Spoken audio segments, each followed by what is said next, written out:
It's time for the Fort Mill Magazine podcast.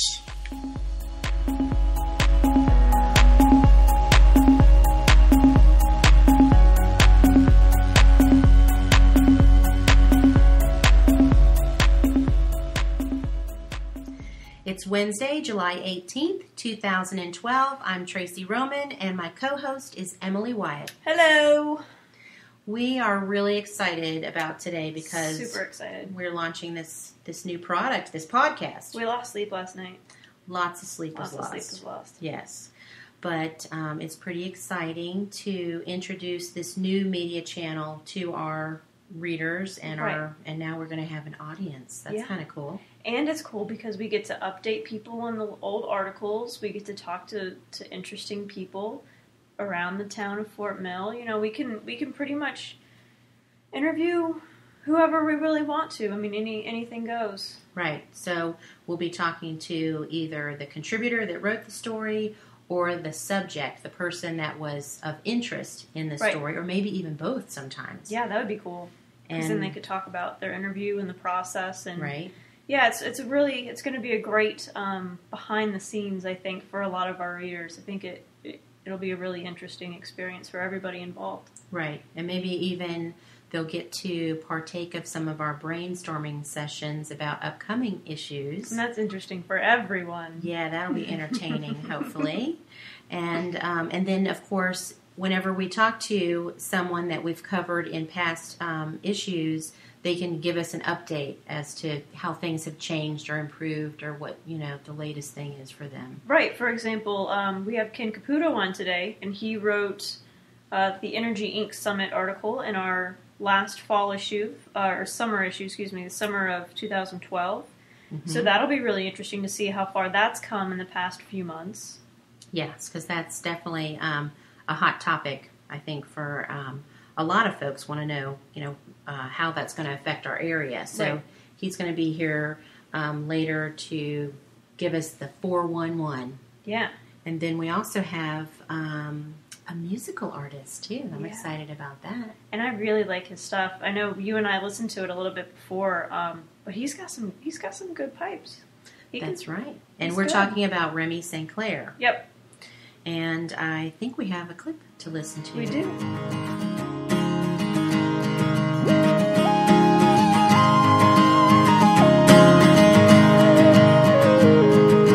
Round the hills and the black mines look all the same. And that was Nero by Remy St. and he was actually featured in our fall 2011 issue. The story was written by Anita Sayagno, and it was really interesting to see, how the inner workings and how he was inspired and how he'll just get up in the middle of the night to write a song. That was really interesting. It was a good point in the article. Right. So we'll be talking to him later, but first we have Ken Caputo with us. Hi, Ken. Hi, how you doing? Thank you so much for having me come in. I'm Ken Caputo. I am the principal, actually, of KC Communications. We're a business partner of Fort Mill Magazine, and we're delighted to be part of this whole experience, so to speak. And I was delighted to be able to attend the Energy Summit this past spring, and Fort Mill Magazine covered it. It's extremely important, I believe, because there is so much interest in this greater Charlotte region, of which Fort Mill is a part and York County is a part, for energy. And we have over 260 energy-related companies, so it makes sense that there's a pretty big push to try to bring in as much energy in the energy sector as possible.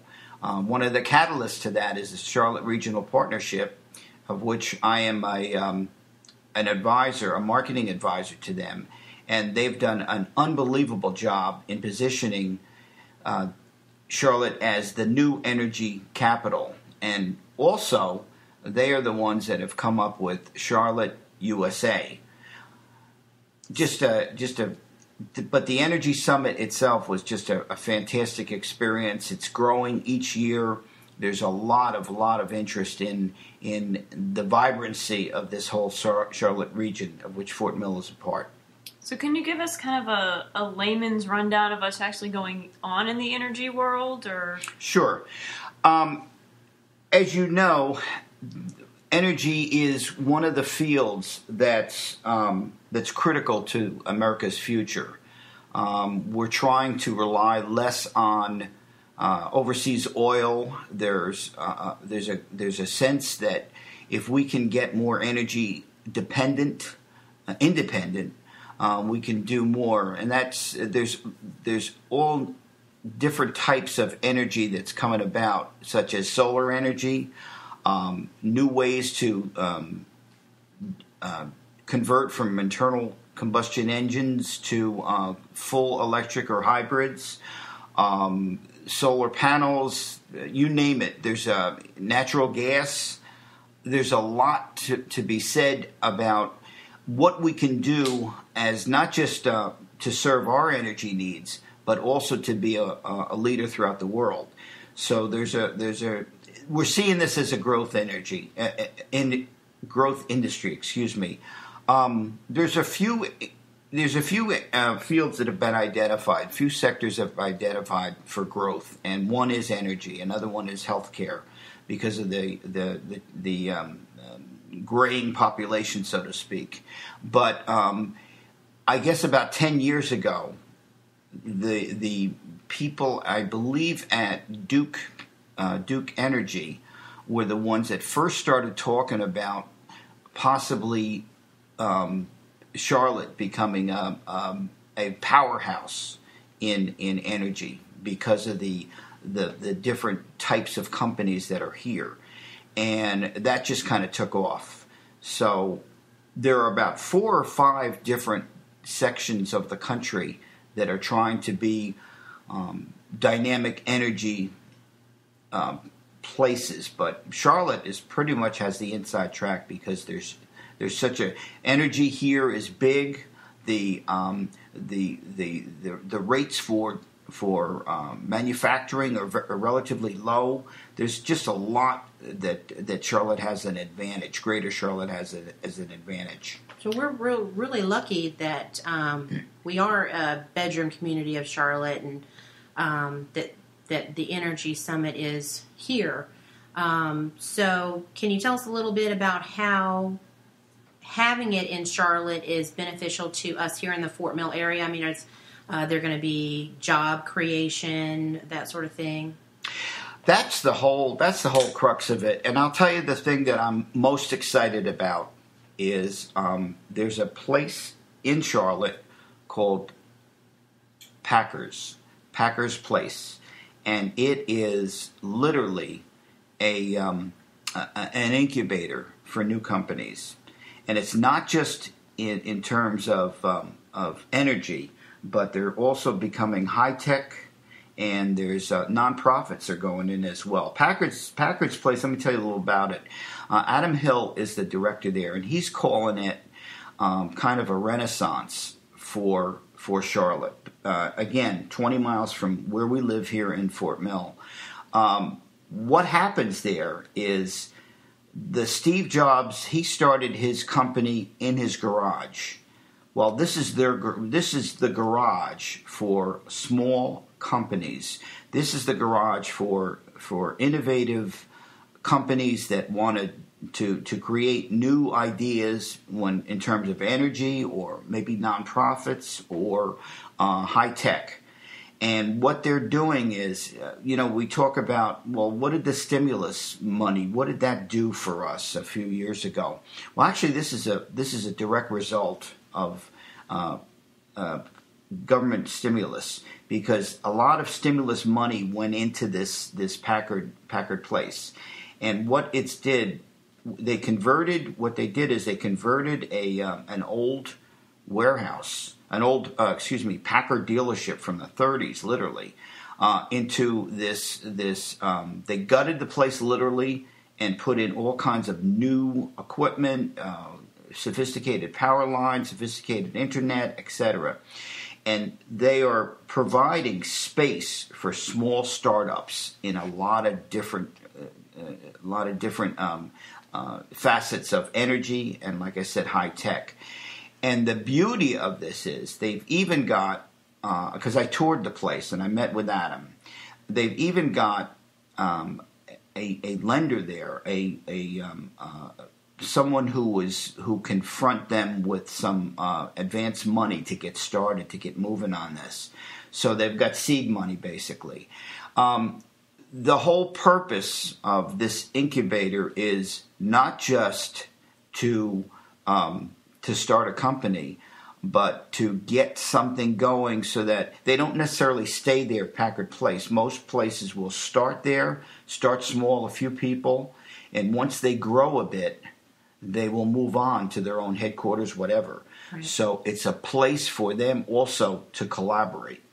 So would you recommend some maybe Fort Millions who are trying to start a small business go there? Would that be a good place to start? Absolutely, absolutely. I strongly encourage it. As a matter of fact, Packard Place has their own LinkedIn site that you can get involved in discussions. It's if you're a member of LinkedIn, or definitely take a look at it. They've got a webpage online, Packard Place. Look up Adam Hill. He's the manager there.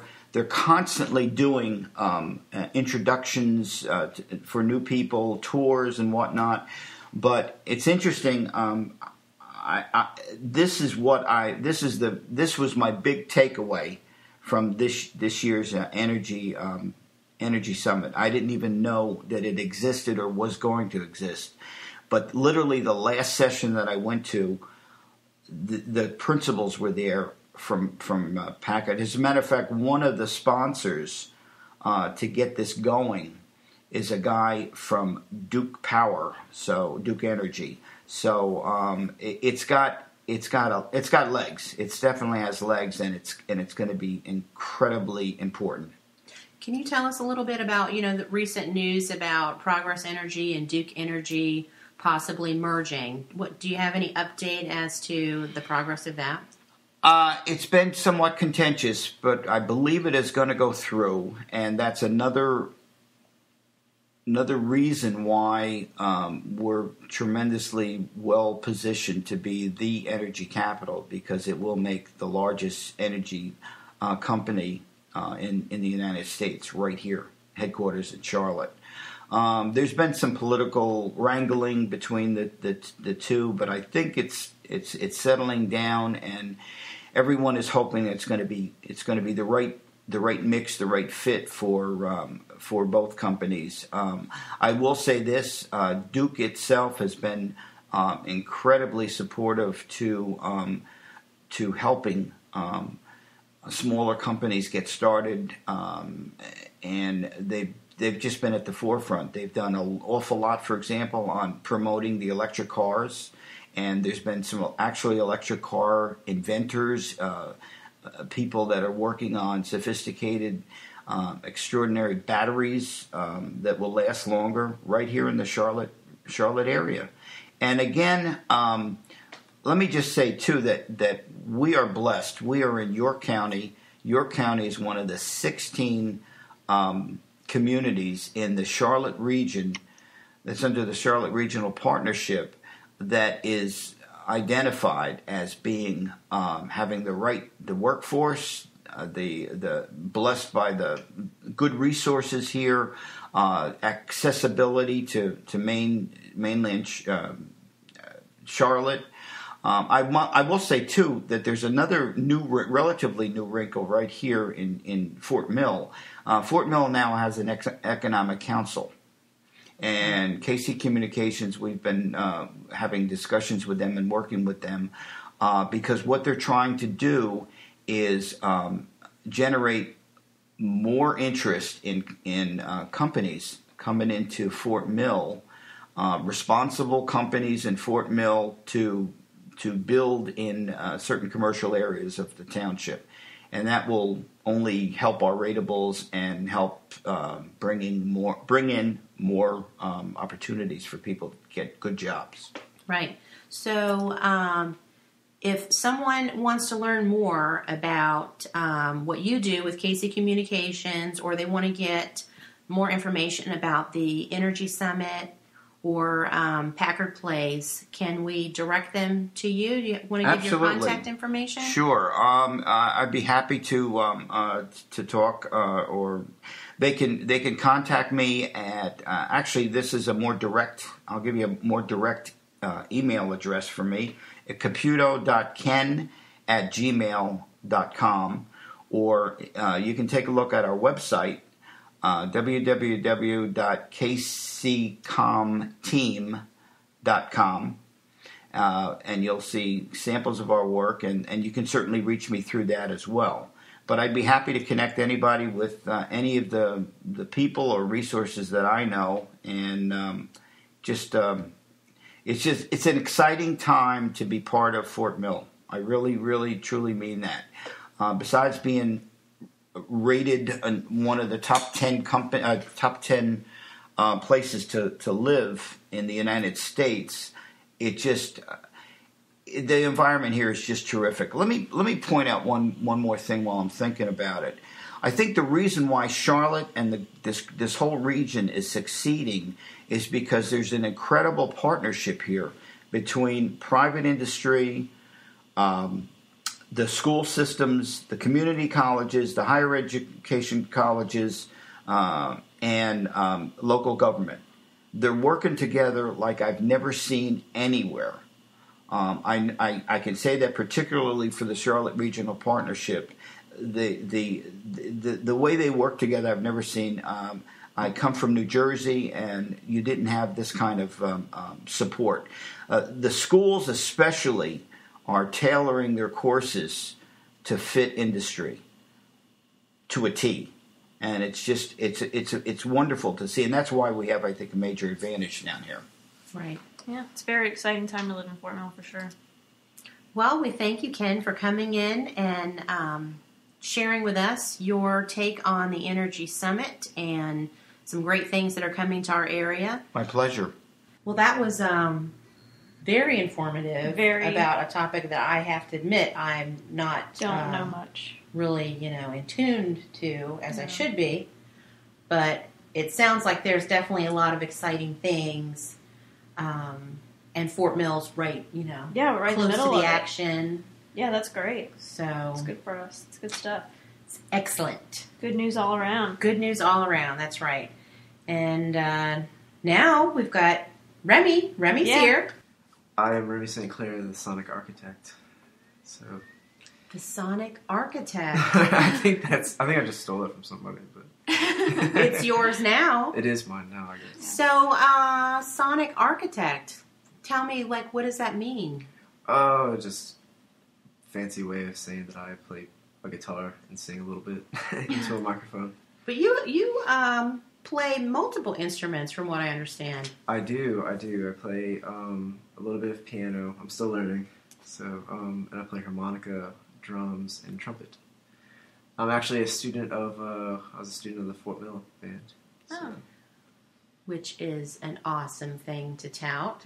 We know, the Fort Mill, both of our high schools here in Fort Mill are very well known for the band program. They have epic Sonic battles, from what I'm told now. So Sonic battles. Every year, you never know who's gonna win state, but right. It usually comes down to one of the two. So. At least it's still in town. Yeah. Have you been trying to do anything different with your music, or since your article came out last September? I was with a full 5-piece band, and now it's just me. And so you're more of a solo artist. Yes, a lot more of a solo artist now. I found it easier to travel, cost effective. So right. Do you feel like you can be more creative as a solo artist than you can when you're collaborating in a group? I think it just depends on certain styles and how you work well with other people and other musicians. And I loved the guys that I was playing with. They were very, very fantastic musicians and great people, but I've kind of gone in a different direction. So now it's just me playing guitar, and I have a kick drum and a hi-hat that I play with all by myself, and the harmonica. Wow. So it's really just kind of like a one-man band kind of thing. And I know that sounds kind of gimmicky, but I found it works. somehow, and the people I play for, they seem to enjoy it a little Right. bit more because I get to be more intimate and, it's just a lot. I can do if I want to change something up like right in the middle. I don't have to tell everybody. I can just do it. It's Right. really free. Right. Free. So Now, your manager sent us 2 clips. One of them, I believe, was called Nero, and the other one was Freedom Doesn't Come. yeah, those are off of my debut album, which was Black and White. Okay. And so how many albums do you have now? I am working on my second one currently. Wonderful. Down in Greenville. Well, can you tell me a little bit about what the inspiration was for Nero? Nero is a little bit of a history lesson. Nero was a great Roman. He actually built a lot of the better structures in Rome. He was a fantastic, city planner, and it's a little bit of a political song where, the state of, I feel like we need to kind of look back at the better city planners for our own government now, and I think we need to make some changes and moving forward so that, we can stable this economy in this great country that, we live in. So, and it's just kind of one of those, looking back kind of songs, to move forward, I guess. Right. The best way to describe it. Right. And can you tell us a little bit about Freedom Doesn't Come? We were actually really drawn to that one. I'm nobody man. I live in again. Freedom don't come for me. Freedom Doesn't Come is... It's another political song. As you can tell, there's a pattern here, I guess. Yes, I'm sensing this. But I was going through like a Dylan thing, and he always wrote like a lot of political songs, and I wrote that song like way back, like when the recession was like at its like peak. It was like I just left school, and the recession had just hit my family, and we were all kind of feeling the strain, and and I would go and do like community service, and I would see like these people that even had it harder than I did, and it really just made me feel for them, and I tried to help out as much as I could, and they helped me in return, and it's really just about that internal struggle, Right. and finding your way, and becoming who you are, through the people around you, and because everybody has, you are who you associate with. Everybody around you has a connection, and who you're going to be later on in life. And I feel that, that's what I tried to put to that song. And sometimes you don't make it. Sometimes you put everything out there, and and it just doesn't happen for you, but you still feel good because you put everything out there, Right, gave it your best effort. Yeah. And I mean, nothing is always going to work out the way that you think, but in some ways, it could be better, for you, that it didn't work out. So you mentioned, that your music has these political tones to them. Not all of them. But Right, yes. right. So give us an example of... a lot of the newer songs on the new album, which is, I think it's going to be called Infants, is a little bit more just about like the human condition, and not so much political, just about life and observations and things like that. So Right. But I'm really looking forward to that one too. I can't wait for when it comes up and everybody's there.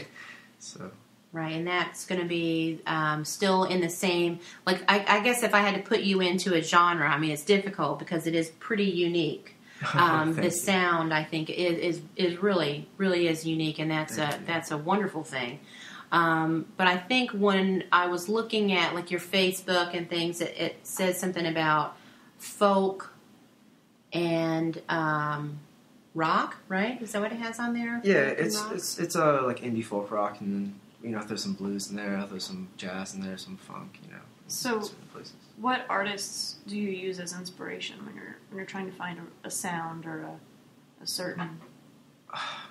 Man, I always get asked that question. I really don't know how to answer it. Like, I mean, because I really do listen to everything from, you know, very, very old, you know, swing, you know, band leaders. I can't think of the guy's name off the top that I've been listening to lately. But Because we stumped you. yeah, you did stump me. You did stump me. I get stumped easy. Let me think. I love Connor Oberst. He is a little sad in ways, but his lyrics and melodies go so well together, and it's, you know, something that, you know, it just really kind of gets me moving, you know, and you know, because like he can have like his first track will be like, you know, this great heart pumping song, and then like he'll go like into like this sad ballad, and like you really feel, you know, really feel it, and his fans are just so loyal. He has like some of the most loyal fans I've ever seen. If you ever watch like any of the YouTube videos, I mean, he just commands them. Like I saw a video where there was somebody like shouted something, and he heard it from the stage, and he was like, "Can everybody?" And it was something extremely rude. And he was just like, "Can everybody just stare at that guy for a minute?" And the entire crowd just stared at this one guy, and you're just kind of like, "Wow, he really just got it." Yeah, and it's just amazing that he can have that command, you know, over his listeners. right. You know, another, and like I said, I mentioned Bob Dylan before, and of course, you know, the Beatles. You know, if you're a songwriter, you gotta love the Beatles. Right. So, Townes Van Zandt, he's another guy. He's a guy that Connor likes as well, Connor Oberst. And then like a lot of like local bands, like I you know, like Andy the Doorbum. He's really great. And there's a band in Pennsylvania who I might be touring with in the fall called I Am Love, and they're really good too. And Paleface and the Avett Brothers, they're a local band from Concord. Right.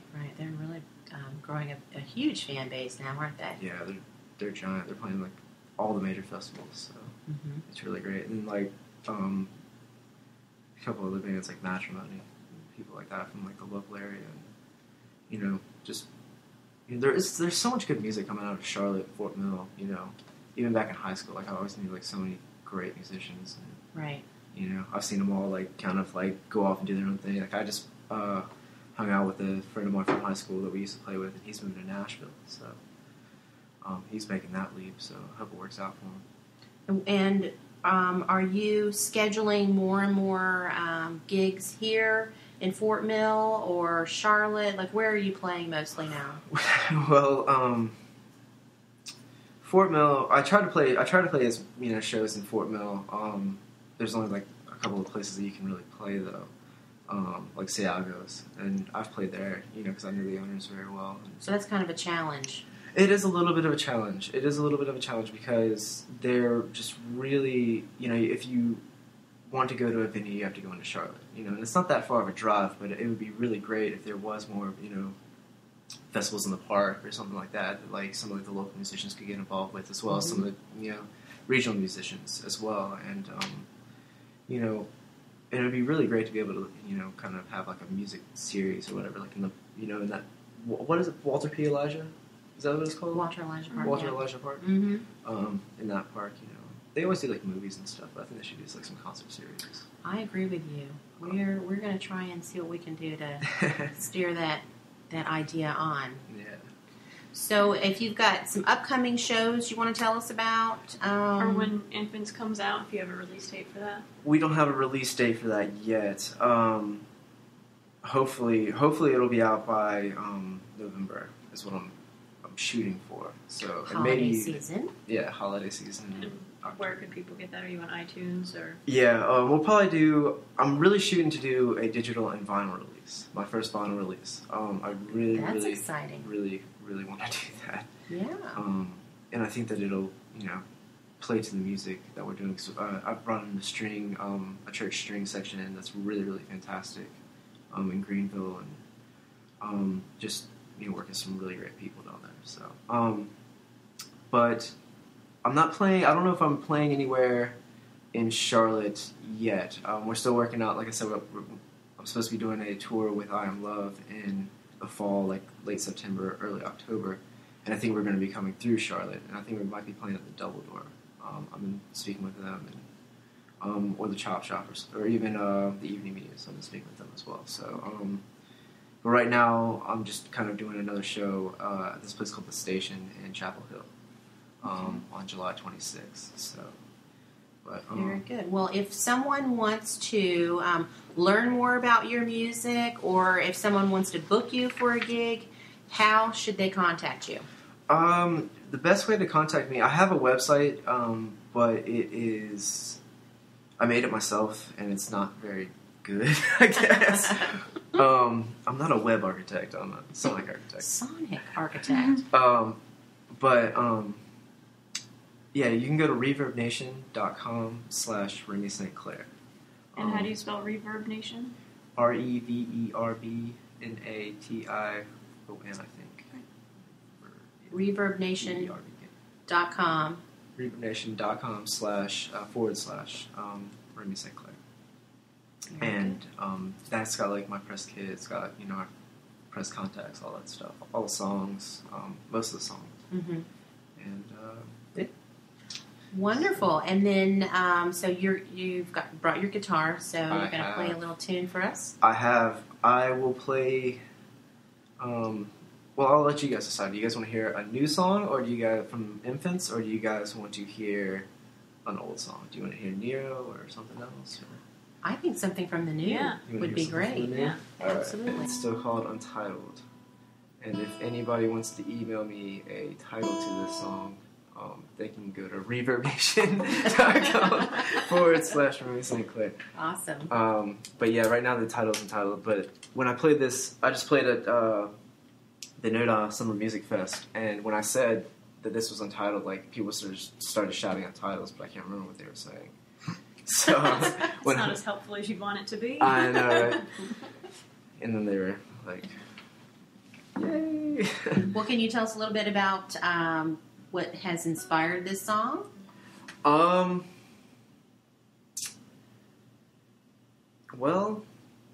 what has inspired this song? Like I said before, a lot of these songs on the Infants album is The Human Condition. Probably if I ever do make a tertiary album, it'll probably be called Adolescent or something, but just kind of like songwriting basics, and this song's more about family and the connection that you have with your parents and your brothers and sisters, if you have any, or if you're an only child like I am, the connections that you have with your dog. I forgot my pig. You know what? I forgot my pig.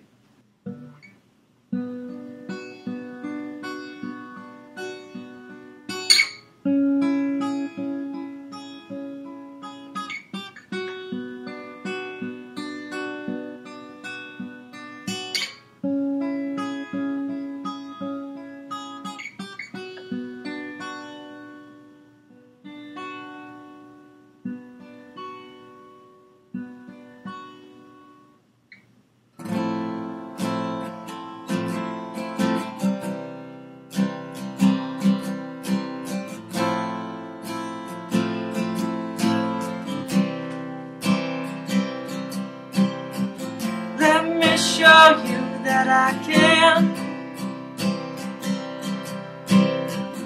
Let me show you I'm a better man.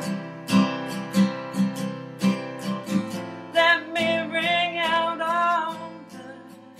And that's our show. We'd like to thank our guests Ken Caputo and Remy St. Clair. And again, thanks for listening in to our very first podcast. You can follow us on Twitter at Fort Mill Mag, and also like us on Facebook. And don't forget to check us out at fortmillmagazine.com. Tune in next week.